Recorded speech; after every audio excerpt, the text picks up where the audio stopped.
Ես մեկ անգամ ևս դիմում եմ առողջապահության նախարարին եւ ամենայն լրջությամբ։ Տիկին Ավանեսյան, ես հասկանում եմ դուք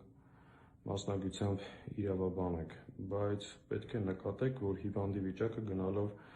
ծանրանում է, ու երբ որ Փաշինյանը հարձակվում է քաղաքացիների վրա, ոչ թե բաժանեք այդ կռիվները, այլ զբաղվեք հիվանդի առողջության հարցերով։ Դրանով շատ կարևոր խնդիր եք լուծելու։ Նախ մեր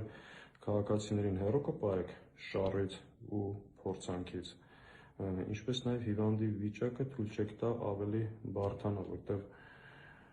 ամեն մի իր ելույթից հետո նոր քրեական հոդվածները շալակում։ Հետևաբար մեկ անգամ ևս դիմում եմ ձեզ, զբաղվեք հիվանդով, կարող եք մոտակա կլինիկաներից մեկում մեկուսացրեք հիվանդին եւ զբաղվեք նրա առողջության հարցերով։ Հակառակ դեպքում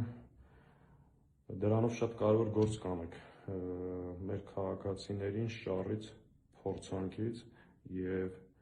չարիքից հեռու կպահեք։ Մի թողեք հիվանդի վիճակը ավելի բարդանա եւ նորից դիմում եմ ձեզ, մեկուսացրեք նրան։